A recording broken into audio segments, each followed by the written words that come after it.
This is the 8th episode of True Talks. If you're new to this channel, I am Trinice Bryant, the creator of Urban Threads and host of True Talks. Today, I'm joined by Pagentri, and she's here to talk with us a little bit about her career, as well as new opportunities that have presented themselves to her, and just give us some advice, so stay tuned. Every time the water's still, you think that I'm a void to fill. Tangled raw emotions lost out in the tide. You pull me in and you get me trapped. Don't ever think about the aftermath. I don't ever want to think about the aftermath. Wall down, watch out, paper thin, pressure underneath my skin. No crystal blue, just shades of gray. Always faithful, meet me there, never coming up for air. If I had to pick my poison, I'd drink in your ocean. Drown me when I'm in too deep. You're my lifeline when I'm weak. Smooth me over, wild waves break me up inside. You pull me in and I can't push back. Don't ever think about the aftermath. I don't ever want to think about the aftermath. Wall down, watch out, paper thin, pressure underneath my skin. No crystal blue, just shades of gray. Always faithful, meet me there, never coming up for air. If I had to pick my poison, I'd drink in your ocean.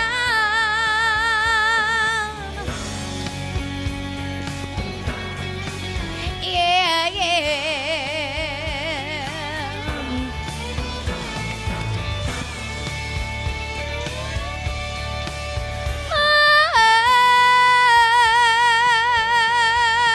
Oh, yeah, yeah. Wall down, watch out, paper thin, pressure underneath my skin. No crystal blue, just shades of gray. Always faithful, meet me there, never coming up for air. If I had to pick my poison, I'd drink in your ocean.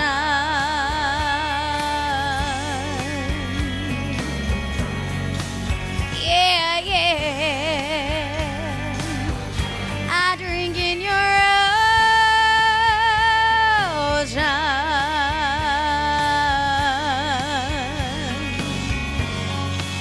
Oh, yeah.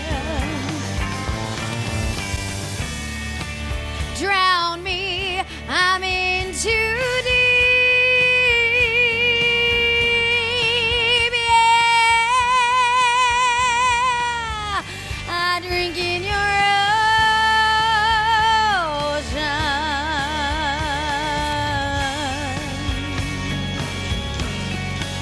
Yeah, yeah. I drink in your ocean.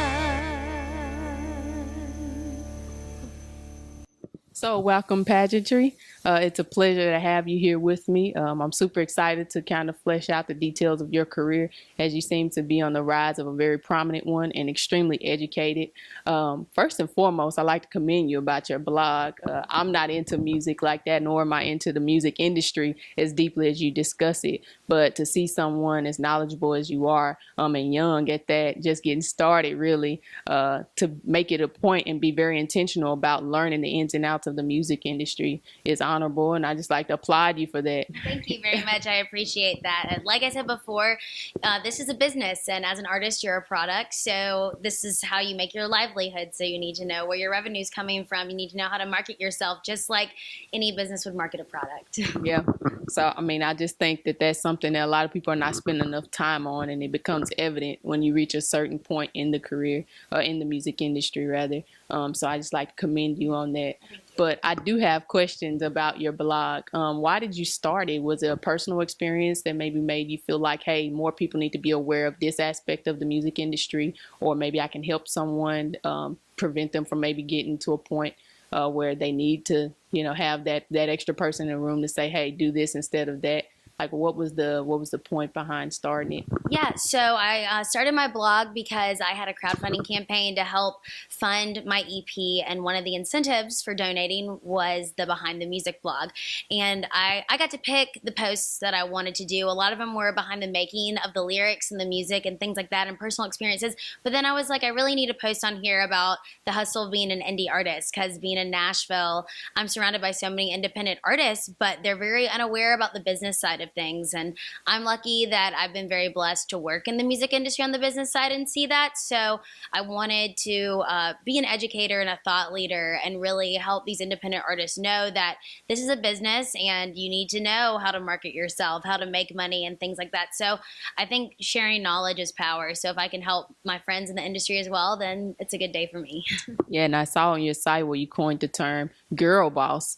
Tell me what your definition of a true girl boss is. Yeah, so one of the songs on my EP is called Girl Boss, and I wrote it with Kirsty Manna and Ashley Rose, and they're two badass, really powerful women and very headstrong. And to me, a girl boss is someone who's just confident. It doesn't mean that you have to be powerful, but you're just confident in your own skin, and you make it known. If you're pursuing music, if you're pursuing a tech career, if you're pursuing being the next model on the runway, just being confident in your own skin and knowing that you're powerful with your knowledge, that's for sure, not the outer beauty things or things like that. So. And taking that approach affords people the true artist, and they get to afford the true person behind the artist as well. So again, I have to thank you for just being aware of those things and taking care of that on the front end. I feel like your career would be so much easier, just because you know so much going into it. No one can really jip you out of it. I know that you spend a little bit of time talking about branding, and you see a lot of that on your social media sites, because you tend to have sweepstakes and really promote various aspects of your artistry to connect to art to your fans. So if you don't mind, like sharing why you feel it's a need to like stay connected to your fans and also brand at the same time. Yeah. So your fans are the most important people in your music career. That's why I create music, and I think that's why every artist should create music. It's to speak to people and touch their lives and change them in a way with the gift that God has given you. So I try to do as much as I can to stay connected with my fans. If it's just commenting back on Instagram, if it is doing a t-shirt giveaway or something like that, they are really important, and they're why I make music, to fulfill myself, but also to fulfill them as well.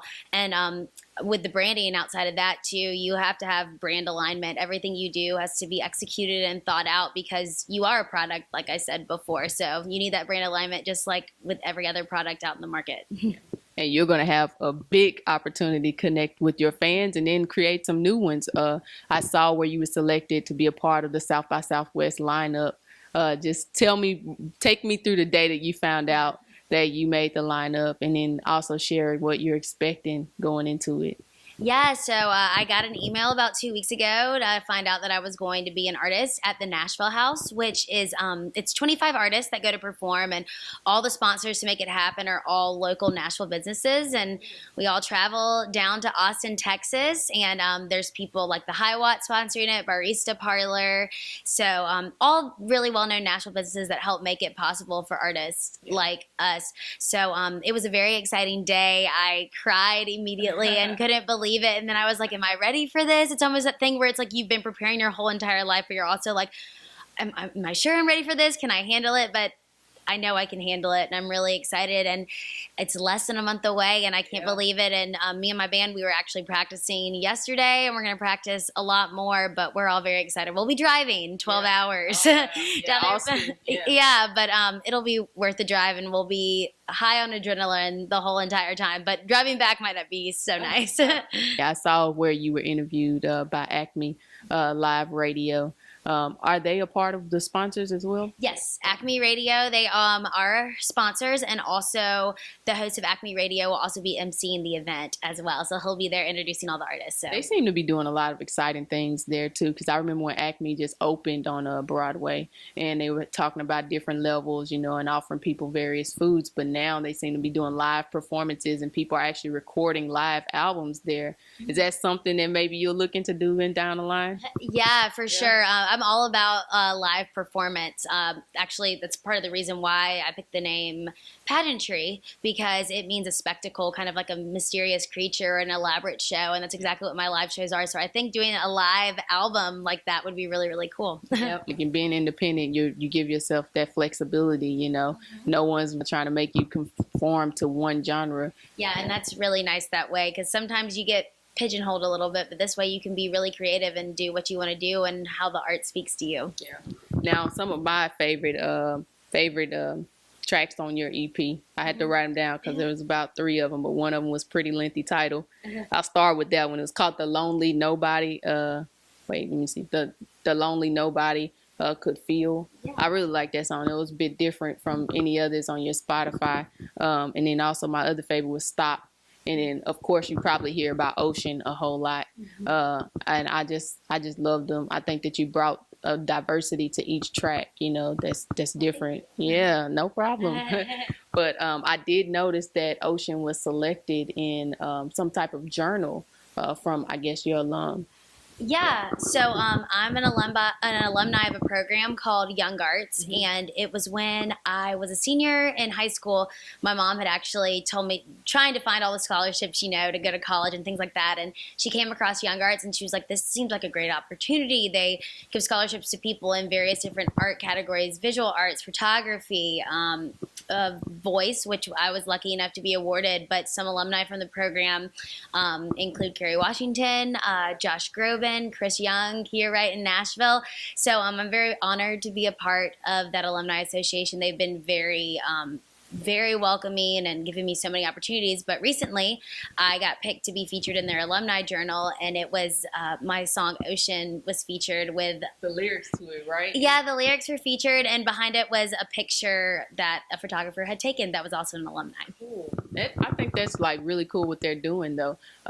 Just displaying artists in a different way. I mean, who would have thought to put that in the journal? And I'm one that buy many journals of different sizes, you know, and it does become like a boring thing to write into a blank journal and not have like backsplashes and stuff like that. So that was pretty creative and cool. Well, thank you. And I'm glad that they chose your song at that. I saw where you performed for WSMV. On WSMV there today in Nashville. Is that like their talk of the town, like, you know? Yeah, like so they have a Today in Nashville every day. It's their noon show, and they feature an artist every day. So I was selected, and that was really awesome. And it was a great platform for me, and also other artists in the community should definitely take advantage because they take care of you there, and it's a wonderful opportunity. We were talking a little bit about Jamber Bridge. I kind of want you to expound on that and explain exactly what it is and how people can use it, especially creatives in today's world. Yeah, so Jamber Bridge is a online platform and a mobile app, and the whole basis behind it is to make sure that creatives get accurate credit and payment for their work.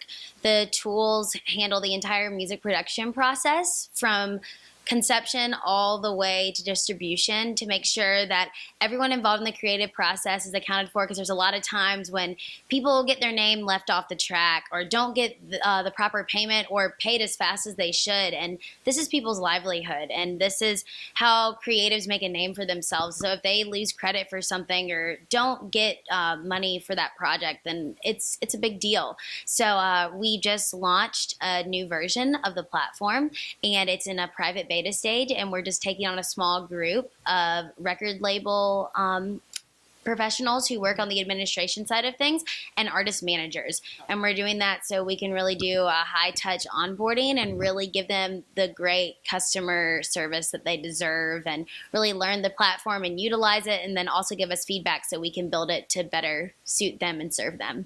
Okay, and so how would someone try to be like a part of the private beta?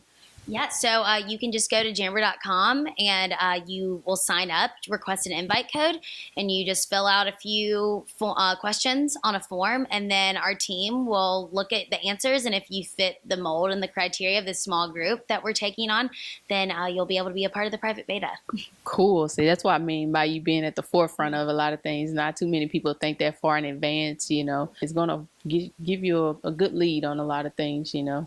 Yeah, for sure. As an artist, you need to utilize all the tools around you, and I think technology is really important, especially in today's age, to help launch your career, one, from the marketing side and things like that, but also to help you get data and statistics about where to perform and things like that, and then like with Jamber, how to get paid and how to get accurate credit, tracking all that information so that you are getting compensated fairly. So I am very lucky that I work on the business side and know that side of the business as well. And I mean, you also have a sweet side to you on the flip side of things, and stepping outside of, you know, your artistry. You also consider like devotional stuff. I saw where you have a devotional app where you post like, I guess, quotes and just life messages, you know, to help someone to further them along or keep a positive mindset. Why did you feel the need to create that?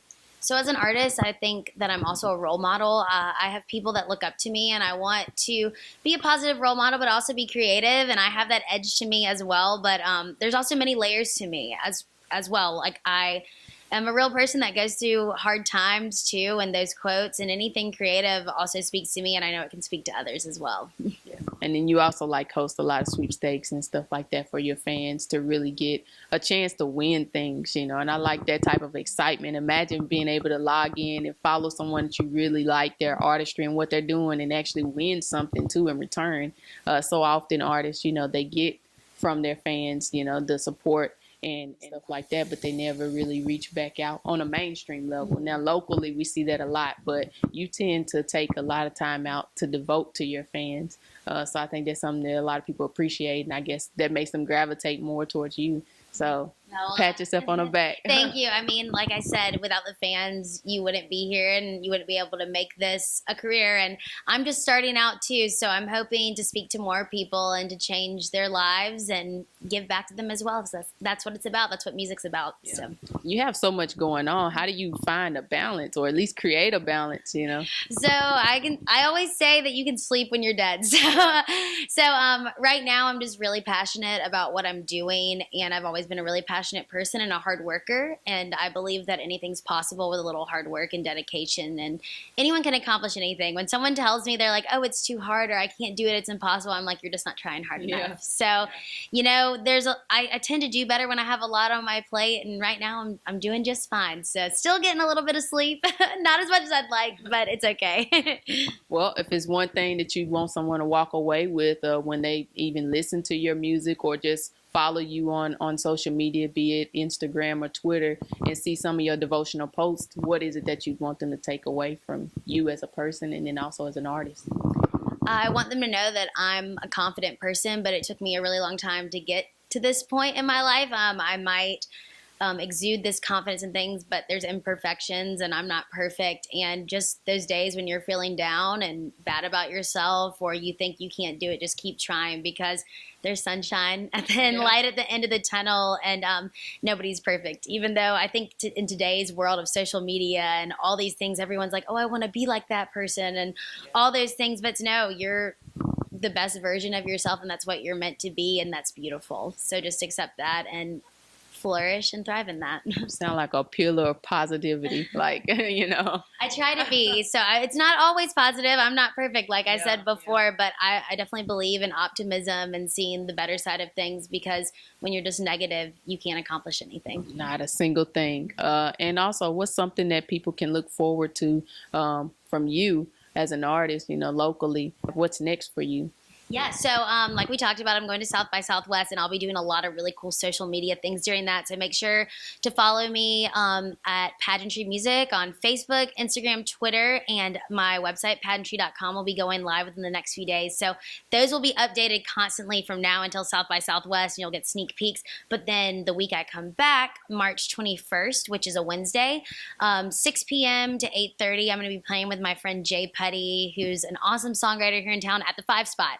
So we'll have a show, so y'all have to come out, and everyone, it'll be a really good time. It'll be a nice little homecoming right after getting off the road of South by Southwest and coming back home to Nashville, the people that helped make my dreams possible. So you made the move here, so you still think it was a good decision? The best decision I've ever made. So I'm not looking back. I made the move here almost 3 years ago. Only knew about 2 people, and made so many friends here and have been very successful, and I'm very blessed and very, very lucky. So the networking and branding, it definitely pays off. Well, hey, I'd like to thank you for allowing me to come, to your home and sit down and conduct an interview with you. It's been a pleasure speaking with you, man, and I wish you well, and I know you'll have many successes down the line. So, Bill, thank you so much. It's been great chatting with you as well, and I appreciate the opportunity, and many more things to come.